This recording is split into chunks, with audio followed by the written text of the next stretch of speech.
Եվ մինչ նրանք լսում էին այս, Հիսուս մի առակ էլ ավելացրեց նրա համար, որ ինքը մոտենում էր Երուսաղեմին, եւ նրանք կարծում էին, թե Աստծո արքայությունը շուտով հայտնվելու է։ Նա ասաց.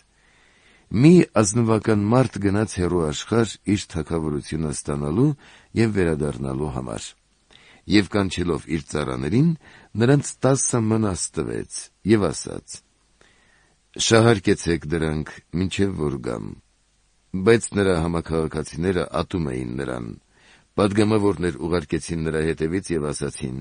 «Մենք չենք կամենում, որ դա մեր վրա թագավորի»։ Եվ ազնվականը վերադարձավ իր թագավորությունն ստացած եւ կանչեց այն ծառաներին, որոնց տվել էր դրամը, որպեսզի իմանա, թե ով ինչ էր շահել։ Եկավ առաջինը եւ ասաց. «Տեր, քո մեկ մնասը 10 մնաս բերեց»։ Եվ Տերը նրան ասաց.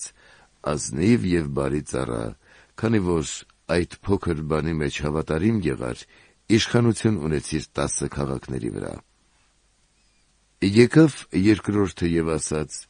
«Քո մեկ մնասը 5 մնաս բերեց»։ Տերը նրան ասաց.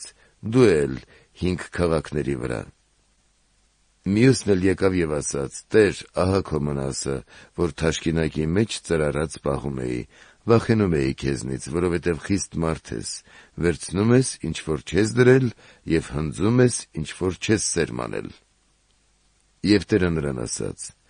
«Հենց քո բերանով քեզ պիտի դատեմ, անհավատարիմ ծառա, գիտեիր, որ ես մի խիստ մարդ եմ, վերցնում եմ, ինչ որ չեմ դրել, եւ հնձում եմ, ուր չեմ սերմանել, հապա ինչու իմ դրամը լումայափոխներին չտվիր, որպեսզի ես գալով տոկոսներով միասին պահանջեի այն»։ Եվ սպասավորներին ասաց.